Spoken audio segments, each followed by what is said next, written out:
So it's a little different, and the reason I say that is because I'm going to try to shift the talk a little bit into not just what people have that are happy, but as a cardiothoracic surgeon, what we can do to be happy and what we can focus on. So we're talking about happiness as this joyful happiness. So if you listen to Ralph Damiano's talk yesterday, and I asked him to give this talk, recognizing he was at the end of his surgical career. He had just had decades of this beautiful experience as a surgeon. And you heard him talk about joyful happiness, this lasting happiness, not this fleeting, oh, I'm having fun, but something that really is with you. And it's not associated with pleasure. And we all know people that seek pleasure for happiness, but you never get there. Pleasure does not bring happiness. Pleasure brings pleasure. And we all need pleasure, and it's good to have. But that's not the happiness that I'm going to talk about. He said in particular that this happiness, this joyful state, is a state of mind, and it's independent of your circumstances. This is what really rung true to me, is that I have in my office a plaque that a vascular surgeon friend of mine gave me, a quote from Russell Nelson, who was president of the Vascular Association of North America in 1975. And the plaque says, the joy we feel, this lasting happiness, has little to do with the circumstances of our lives and everything to do with the focus of our lives. So what Arthur Brooks said, and of course I went and read his book, and he has a few books, so I've read those, and then I read some more literature, but he boiled it down to these four things: faith, family, friends, and meaningful work or service.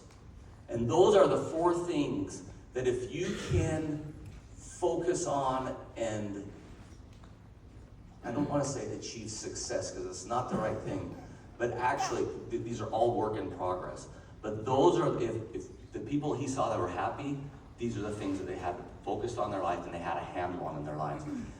As I've read through this and as I've looked through, and as you'll see, my grandfather and my children's grandmother and my grandchildren's grandfather and mother I would mix in with that gratitude and kindness. These are two key attributes that we should seek to have that will help us be happy. I embark on this talk with a little trepidation.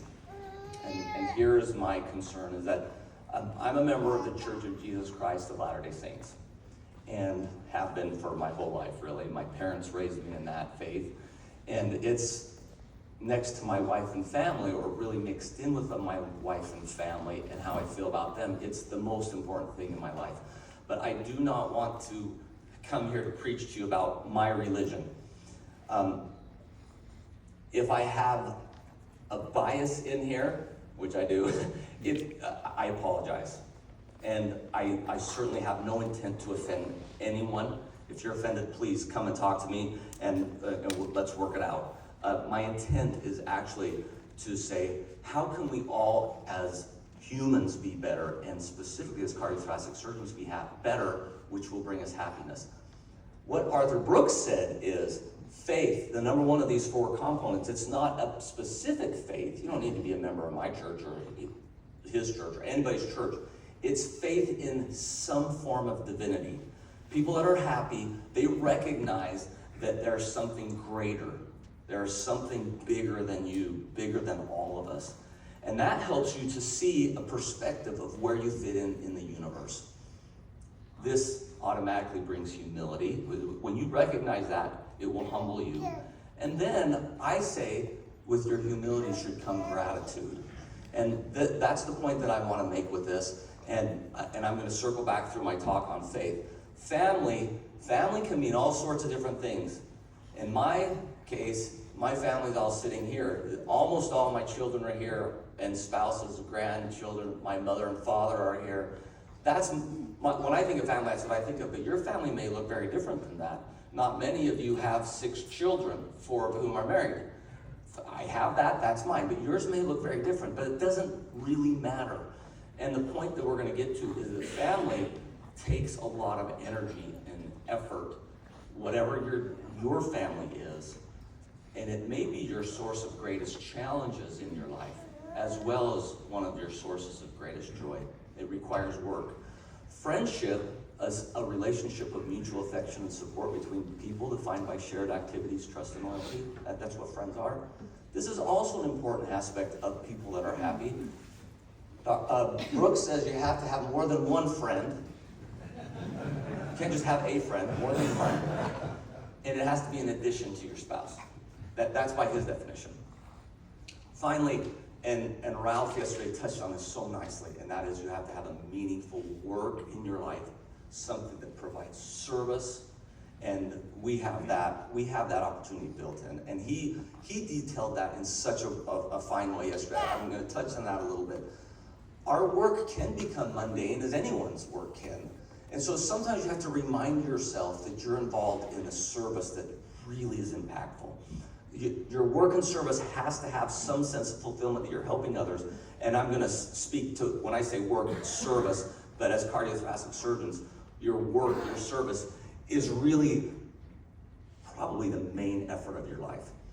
In this book by Donald Miller, A Million Miles in 1,000 Years, I know many of you read this.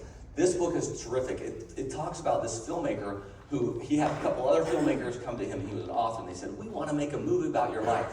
So they go to all this effort trying to put his life into a movie because he had done something that they thought was exciting. But it turned out, he said his life was actually boring. And he had this boring movie script. They couldn't figure out how to make it good. And he said, in order to have a good life is just like you have to have a good movie. You have to have a good story in your life. And what he's getting at in this book, and I would recommend you read these two books that I've shown here, is your life work needs to have meaning, and your story in your life has to have meaning. Because if it doesn't, it's just going to be boring, and you won't be happy. So within this framework of the 4 keys or the 4 pillars of happiness, I'm going to present it to you from a grandmother or grandfather's wisdom. And I have a little bit of that, but I've drawn on some even greater sources. My own grandfather, my mother's father, my mother, who is the grandmother to my children, my wife, who's the grandmother to Johnny and Floyd, myself, you get me, whether you like it or not. And then another very important grandfather, Russell M. Nelson, which we'll get to finish off things at the end. So let me introduce to you my grandfather, William Harris. He's 101 years old. He had 3 children. He's living. He has 9 grandchildren, 28 great-grandchildren, and 3 great-great-grandchildren. And one of his one of his great-grandchildren is also about to have, I say he has 3.5 great-great-grandchildren. Here's a picture of my grandfather and grandmother, Bill and Anna Rose Harris. My mother is the tall, beautiful, roughly teenager in the middle. And her younger brother, Randy, who was my uncle for many years, had Down syndrome. And then here's a picture also, oh, by the way, my grandfather, he says, I'm so old, my grandson has grandsons. Think about that. Here's my grandfather, who was part of the greatest generation. He enlisted in World War II right after he got married. He had to lie about his age. He entered the Army, the Army that at that time only had the Army Air Corps. The Air Force didn't exist yet. But he enlisted right away into the Army Air Corps, and his first assignment was as a gunner in a B-24. So you see this picture of the B-24 with the front turrets, 250 caliber machine guns. And that was his position in World War II. And that was a picture of some flak. I'm just going to introduce a couple things about him. He has a story in his life where he was on a training later when he was a co-pilot on an airplane, where his plane had a mid-air collision over Arizona in a training exercise. And his plane immediately went into a flat spin, and only 5 of the 12 airmen were able to eject from the plane. He was one of the 5 hit their head on the way out and died of a head injury on the way out. So 4 people survived this. As he was falling to the ground, he had a loaner parachute, because they had to inspect his and make sure it was good. But the loaner parachute they gave him was rotten. And he said 2 of the main panels were completely missing from the parachute, and the other ones were ripping and shredding. And he said, I just felt like I was falling like a stone. plane has crashed below him because it went a flat spin and crashed. And this is some newspaper article at the time.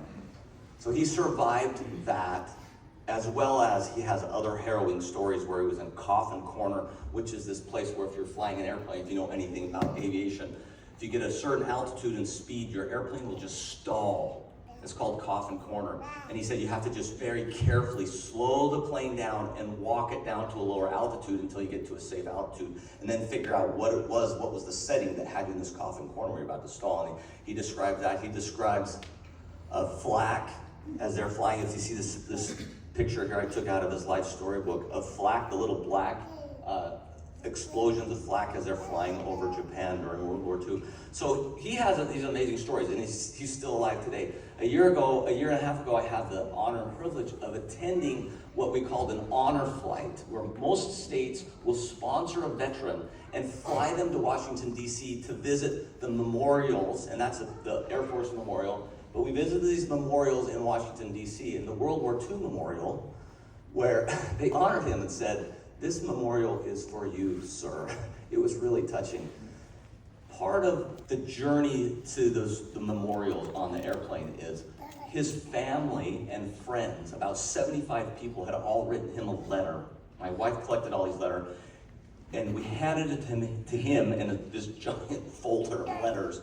And we got to read all of these letters, which were everyone saying, "Thank you, Bill, for your service." And I mean, at the time he's 99 years old, so he wasn't really ready to read 75 letters, but I read them to him. And they detailed to him a life of service to our country. And he fought in 4 wars: the Vietnam, Korean, the Cold War, and World War II. And so think of that life purpose that he had. He also raised a son with Down syndrome, and my mother can tell you what a beautiful thing that was, but that was an incredible labor of love. And when Randy was born, the physician didn't tell my grandparents that he had Down syndrome. And then when they moved to another Air Force base, and he was almost 1 or 2, the doctor there said, "Don't you understand he has Down syndrome?" And they said, "Well, Down syndrome, what the heck is that?" They said, "Oh, he's always going to be retarded, and we recommend him being committed to a home." That's what you did in the 40s. You committed them to a home never to be seen again. And my grandmother said, "Oh, what are you talking about? You're out of your mind. We are not committing him to a home. We're taking him home, and we're going to raise him." And they did raise him. For 50-some years, they raised him. It was a beautiful thing, but it's a labor of love to care for someone with those special needs. They also detailed his dedication to his family over these years, his dedication to the country, and all of them mentioned these letters where they knew him. They said, "You've always had your faith to guide you," and he did. He lived his life with faith. And when I interviewed him just a few weeks ago, the first thing he said was, "I lived in those things. I felt like when I fell out of that plane, that parachute was rotten. I heard a distinct voice that told me, when you hit the ground, just crumple. Do not try to hold yourself up." So he just crumpled to the ground and said he hit going fast and had really no injuries. And he always acknowledges there's a divine hand of providence in his life. And here's where I'm going to go now. I'm going to touch on some points, but I want to just offer some practical application for each of us. First of all, your circumstances do not dictate your happiness. If you ask Bill, and he's been like this for as long as I can remember. Oh, and by the way, he says, he always told his grandkids, "Just call me Bill." So we call him Bill. He said, "How you doing, Bill?" His uniform answer every time, to today, if you called him right now, "Bill, how you doing?" "I'm doing great." Like, that's what he says every time. So Ralph said you got to be an optimist. Bill's an optimist. And he's always doing great. He had probably the worst circumstances you can think of as a newly married young man entering to World War II, where most of the young men that he knew entered died. Think of those circumstances. He went for months without talking to his spouse. I mean, we have long days where we don't talk to our spouse for a day or two at a time, but he would go months And she wouldn't know if he was okay or not. He was just somewhere. They did work out a little secret code when they wrote their letters to each other so he could tell her where she was without the government censoring the letters. Anyway, the point is this. Your circumstances, you can allow them to dictate your mood, but your happiness does not need to be dependent on your circumstances. In this case, tough circumstances. And he was very happy. He had tough times, don't get me wrong. And then, so his work was meaningful. We have meaningful work.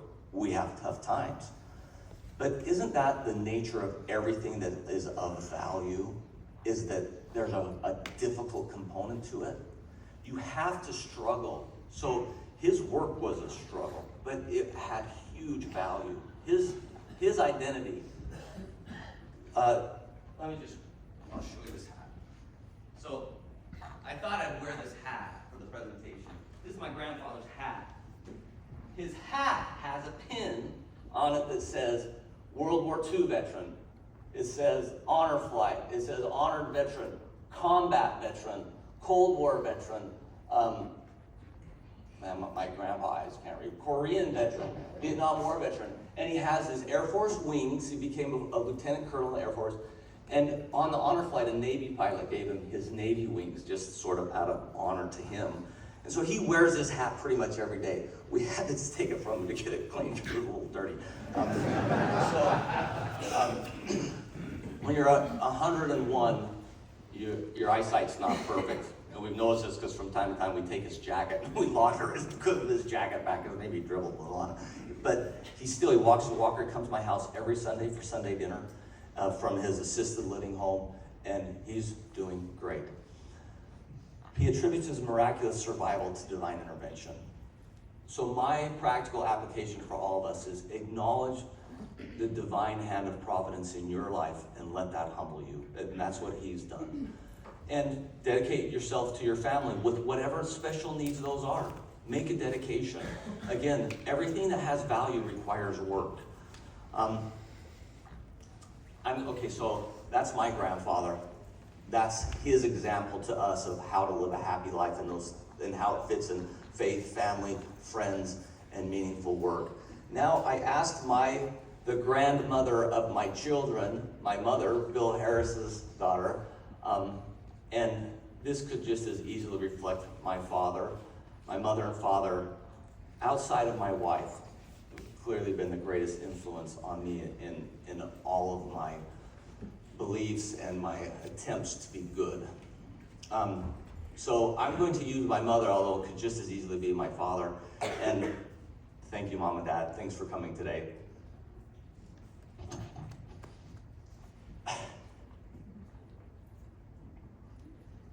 So my mother's a mother of 6. You see right there a nice picture of me holding, we're 5 brothers, and then my youngest sibling is my sister, who I'm holding there in the middle. Looks just like me, right, Ralph? I haven't even changed a bit.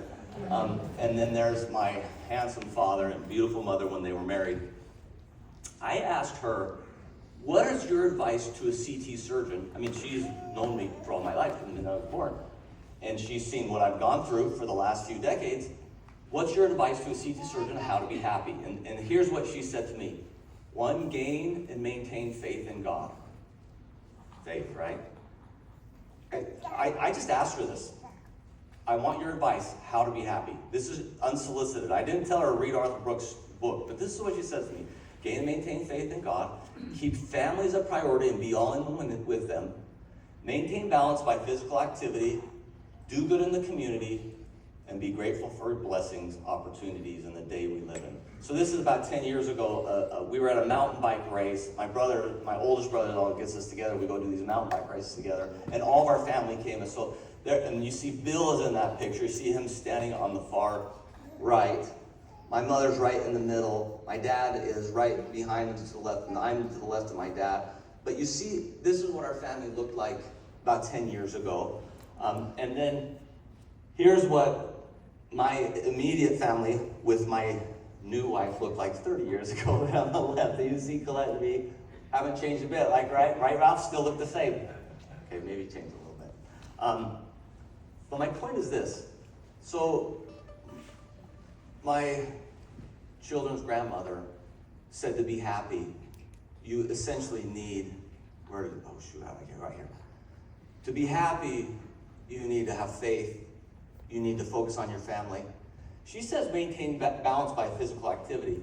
I'm going to wrap that in a little bit here on doing physical activity, but with friends. Because one of the ways you can make friends is to go do fun things together. I'm going to show that. Do good in the community. So in other words, do meaningful service and work. And then this element of gratitude, it's so important that we practice gratitude. So if you can do something like what Ralph says that he does each night with Marcy, every night at the end of the day, they say, what things were we grateful for today? That will make you happier because it humbles you, and gratitude is a key component of this. So if you were to take Grandma Melby's, my mother's wisdom, and do practical application, do service to your community. Just quite simply, take bread to someone. Attend their church. Tyrone David's not here today. He was going to be here, but his next door neighbor passed away suddenly, and he went home. He arranged things so he'd go home and help with the funeral. He's part of his community. You see how happy he is. It's just remarkable. This man has done 15,000 surgeries. He lived 3 years in the top of the hospital in a box. I mean, he's happy.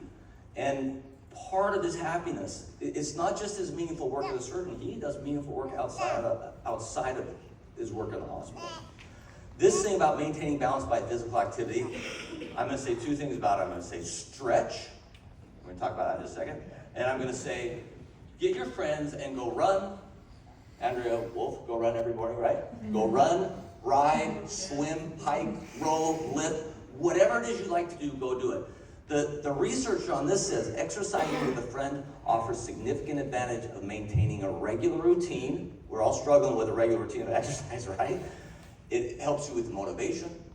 It's more socially enjoyable, and collectively increases your likelihood of a long-term adherence to an activity. The Kohler effect, I've noticed in our specialty that there's a little competition from time to time. You may not have noticed this, but there's sometimes cardiothoracic surgeons can be a little competitive. Well, guess what? The Kohler effect says that if you exercise with a group, you'll push yourself harder so that you excel in the group, right? And I mean, this is so true. I got on the Peloton, I was in Houston last weekend, and there's 33 random 50-something-year-olds that I'm biking against on a Peloton. I usually ride outside, I don't get on my bike, but I'm like, I gotta get to the top of this list. And I'm starting I'm just pushing myself. The Kohler effect is real. So if you want to exercise better, exercise with friends. I'll circle back to that in just a second. First, I want to point out to you how I started this talk with my neck injury. It turns out that half of cardiothoracic surgeons complain of a significant injury to their neck or back. A quarter of them in their neck, and a quarter of surgeons have neck problems, and a quarter have lower back problems. So half of surgeons, thoracic and cardiac, have real neck and back problems. I know I'm one. I thought my career was over for a time. And there was a significant period when I couldn't operate. And I need to thank Mark Moon and Ralph Damiano for saying, take the time you need, do what you need to do to get that better so that you can come back and operate. And I literally did not operate for over a month in the program. They just let me do it. So that's true leadership, and thank you for that. So here's what I'll tell you that I have learned. So this survey, they surveyed 600 cardiothoracic surgeons, and half of them have neck and lower back problems. That means, just draw a line down the room. You guys and you all got, actually, no, I know you guys don't. This half has neck and back problems, because I don't know how Mark does it. I mean, he'll operate 12 hours straight. He's like, my back now feels fine. I'm like, oh, your back feels fine. I'm dying over here. So here's what I've learned in 11 years of physical therapy and a surgery later. You can get posture monitoring. A huge part of this is your posture. So you should do posture monitoring if you're having any neck and back problems and work on this. And there's specific exercises. I'm not going to go into that now. But you also, my physical therapist said, I've never done this, but you should ask someone to give you a massage while you're operating. So, if anybody in your hospital asks you, say, the president of the ECTSS told us I gotta get a masseuse in the OR. Ask, whoever your favorite nurse is. That's tongue in cheek. Your table height and rotation should be at such that your arms are at 90 degrees. This is just posture control again. And to promote blood flow, the massage is to promote blood flow to those muscles that bind up. And the bound up muscles become chronically overworked, fatigued, and then they don't work anymore. And then all the stress goes on the bony structures. So you need to get better blood flow to those muscles. So this is I pulled out of a thoracic surgery article the stretches that you should do every 10 minutes in the operating room. That hangs on the door of my operating room. And every 10 minutes an alarm goes off. And I tell everybody, stop, we're stretching.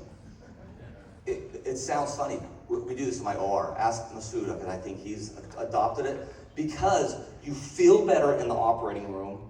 And there's something about chronic pain that brings you down. And you want to avoid it, I promise. So do this in your operating room.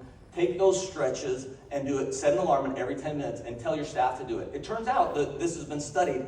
It does not increase cardiopulmonary bypass or cross-clamp times in the cardiac world. In the thoracic, on the laparoscopic cases, it doesn't increase time. It actually probably speeds up the time a little bit because it turns out this little, less than 1 minute break, you get a chance to reset and go back to surgery, and you're a more efficient, better surgeon if you do that. So remember my mother's advice is do physical exercise. This will help keep you happy. This is a slide, you may or may not have seen this, but this is what your relative risk of mortality is based on how well you can walk on a treadmill. And if you can increase from poor treadmill activity to just fair, you cut your risk of mortality almost in half. Then if you can go from fair to good, you cut it down incrementally a little bit more. And then if you go from good to excellent, you cut it down even just a tiny bit more. But the biggest step of gain is from none to some. Like if you can just get on the treadmill and do a little bit. You save a mortality. This is essentially what we tell our patients all the time, right? We tell them, you've got to exercise. You've got to get on an exercise program. We often fail to heed our own advice. So I'm advocating to be able to get on a treadmill, you got to get on an exercise program. And you say, well, I'm too busy. I'm in the hospital 12 hours a day, I don't have time. But the question is, what fits your busy schedule better? Exercising every day or being dead all day? you get to choose that. So anyway, Ralph, that a cartoon is always a little inappropriate, right? So we got to put one in there.